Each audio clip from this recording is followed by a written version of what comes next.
Neil, a few things to get through, but we'll start with the result. Yes, fantastic. It's a brilliant win. It was a brilliant game. You know, it was a cracking Glasgow derby, and delighted we've come out on the positive side of it. I thought overall we deserved it, but obviously Rangers, when they scored, gained the psychological edge, got a little bit anxious around the stadium, and you know, they really threw things at us. But we've come through and we scored a great goal to win it, and I couldn't be more happy for the players and the supporters. What's going through your mind when Boyata pulls up? Well, we're down to 10 men, and it's a case of rejigging things and putting square pegs in round holes. So you can see physically that they are struggling. You know, all this football over the last 2.5 to 3 years is sometimes it catches up. You know, Kieran again struggling. There's a few aches and pains in there, and obviously we've lost Edric to a bad hamstring injury, so that's a real blow for us. It was quite a heated encounter at times today. Not from us.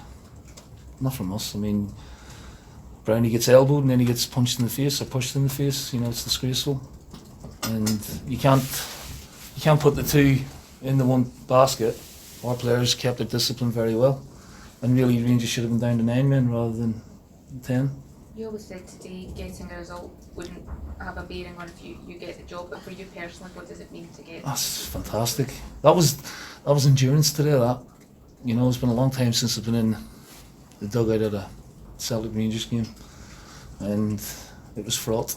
But you know, we scored 2 great goals, and ideally, you know, you need that second goal when you're in command, because anything can happen. And to be fair to Rangers, they had a real good go at it because they had to. You know, it was their season on the line there, and you know, credit to us to see it through and then come again. Was there anything that displeased you about today? Yeah, our second half pressing, we were passive. You know, the goal's a prime example. You know, we don't get tight enough, and you know, our 2 centre halves were playing far too deep. You know, and then Brownie's coming back deep, so the 3 are sort of redundant, really. You know, and Rangers coming at us instead of being further forward another 5 or 10 yards. But apart from that, I think attacking wise, thought Edward was absolutely sensational. Thought he was absolutely unbelievable today. And then Jamesy comes up with a winner as well. So, and Cham, being out since December, comes in, does a great job for us for an hour. Really good. You know, Kieran's playing through pain, through injury. So the players are giving everything, and they've done it again. Their mentality is so strong.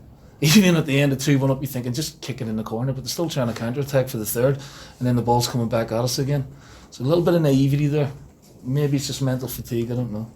Had the plan been for Johnny Hayes to be a kind of backup for Kieran Tierney if he couldn't make it, or did that?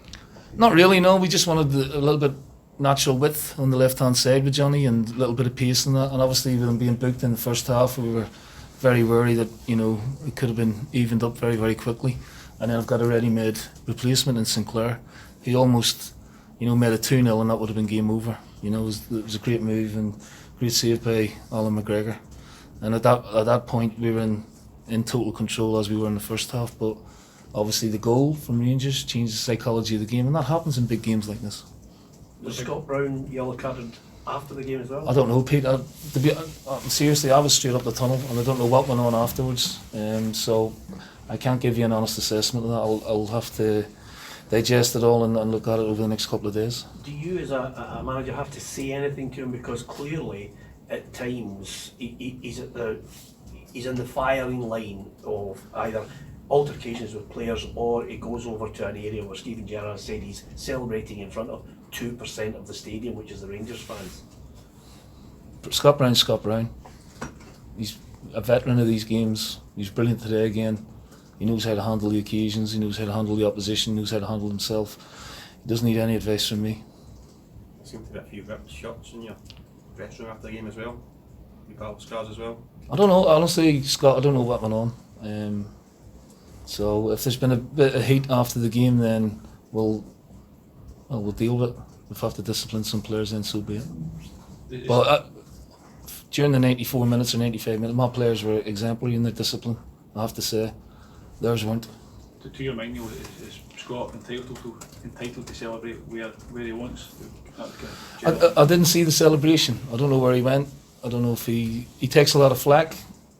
You know, maybe he's giving a little bit back. But again, it's like he's the bad boy. He's not. He's not. He's just giving a little bit back because of the amount of abuse that he takes throughout the years, and I understand it because I've been there myself a few times. How huge a hurdle is that one today? It's a psychologically massive hurdle.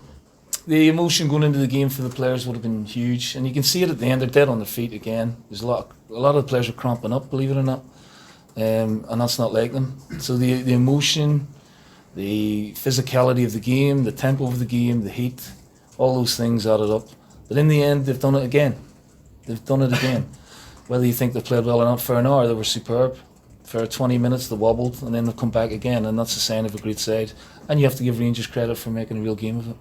How was it for you? Were you nervous coming into it? And then I was alright. Yeah. It was alright. No, it was fine. And then, these are endured, these games, but you can I'm still not sunk in yet, but, I'll go home and have a cup of tea and just take it all in.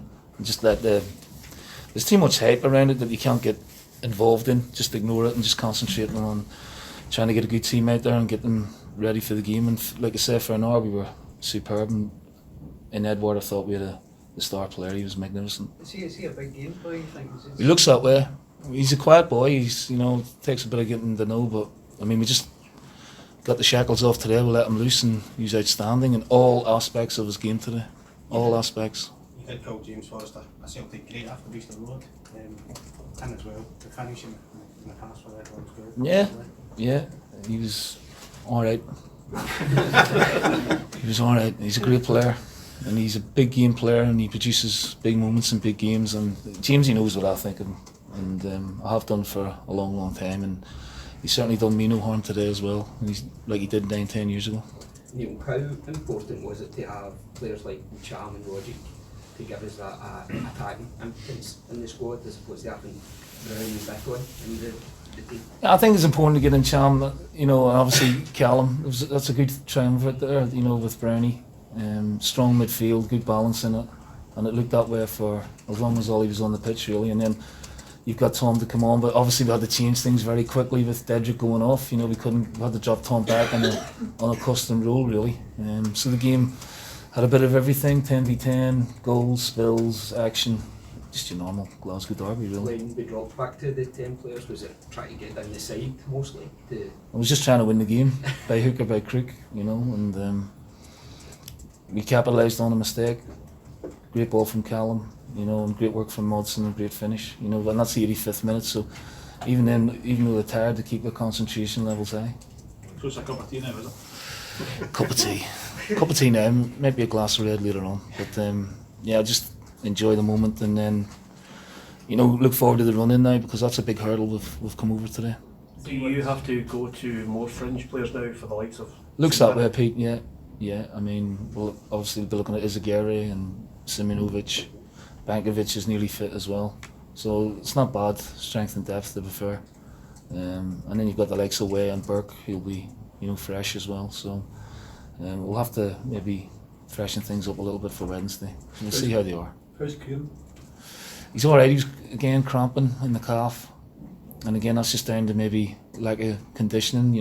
Being wrapped up in cotton wool for a couple of weeks, and again you're in the emotion of the game and the pace of the game. All those things, it does take its toll a little bit at times. But I mean, they've got a couple of days rest. Whether he'll be fit to play on Wednesday, I can't give you an answer on that just yet. 3 wins away from the title, but how important is it to keep going on Wednesday night and not stop up there? Well, it's good to keep the momentum going. I would like us to catch fire now.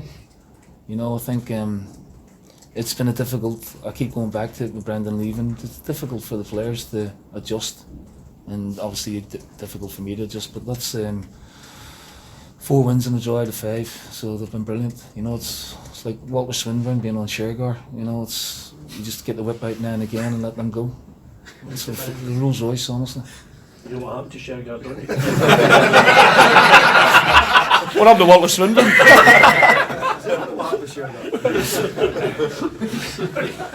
What do you expect from St Mirren on Wednesday?